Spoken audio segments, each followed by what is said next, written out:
दोस्तों देखो LS coaching classes 2.2 channel की क्लास 10 साइंस में क्वेश्चन आता है। देखो, यदि एक इलेक्ट्रॉन को अनंत से किसी बिंदु तक लाने में किया गया कार्य 64 जूल है, तो उस बिंदु पर कार्यरत विद्युत विभव क्या है? विद्युत विभव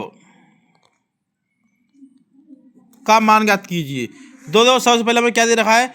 कार्य W 64 जूल दे रखा है और विभव B बराबर पूछा हुआ है। फॉर्मूला मैंने बताया था आपको, B बराबर W/Q होता है। ठीक है, ये विभव का फॉर्मूला है।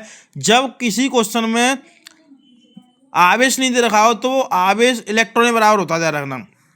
अल्फा कण की बात करें तो Q बराबर लिखते हैं हम 2E, 2 इलेक्ट्रॉन, और खाली कुछ नहीं दिया हो तो Q बराबर लिखते हैं E। E की वैल्यू हमें पता है, E की वैल्यू फिक्स होती है 1.6 × 10⁻⁻19। ठीक है, तो देखो कार्य दे रखा है हमें 64 जूल और इलेक्ट्रॉन में 1.6 × 10⁻⁻19। पॉइंट हटाया, जीरो उड़ा दिया हमने। ठीक है, 16 से काट दिया, 16 चौक 64 हो गया।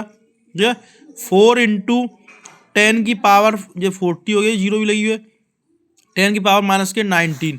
ठीक है, अगर हम इस पॉइंट को उठाएंगे तो क्या हो जाएगा? पावर बढ़ जाएगी। जब प्लस के हो गए, क्योंकि नीचे माइनस के बजाय प्लस के हो गए, ध्यान रखना। ठीक है, तो ये हो गया हमारा 4 × 10⁻20।